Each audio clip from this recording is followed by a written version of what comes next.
Parmi les lois qui ont été votées depuis une quinzaine d'années, un grand nombre d'entre elles ont comme objectif affiché de sauver nos abeilles des pesticides et de permettre, bien entendu, à l'agriculture française de mieux se porter. Cela fait en effet des années qu'on entend partout une même rengaine: si la filière apicole va mal, c'est la faute aux pesticides. Alors, est-ce que ces lois ont été utiles? C'est pas certain. Car depuis l'interdiction de ces fameux pesticides qualifiés de tueurs d'abeilles, le gaucho, le cruiser et les autres néonicotinoïdes, qu'en est-il de notre production de miel? Difficile de savoir, car curieusement, pour la production de miel, c'est impossible d'avoir des statistiques fiables. En 2022, par exemple, l'UNAF, la principale association d'apiculteurs, annonce une production entre 12 et 14 000 tonnes, tandis que selon le ministère de l'Agriculture, on aurait plutôt produit 31 000 tonnes. Pareil pour 2023, l'UNAF annonce 20 000 tonnes et le ministère près de 30 000 tonnes. Des écarts considérables.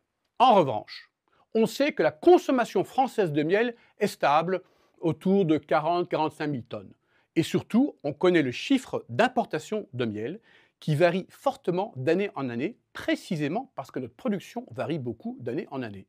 Alors, selon les chiffres des douanes françaises, au début des années 2000, on importait environ 16 à 18 000 tonnes.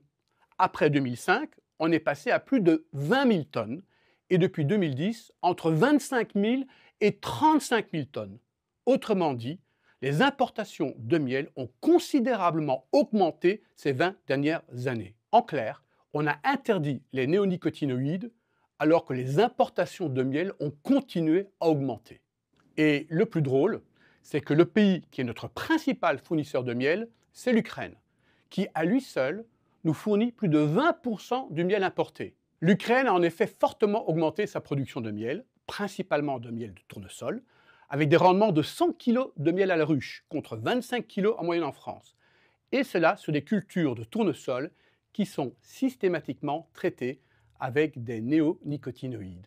Cherchez l'erreur.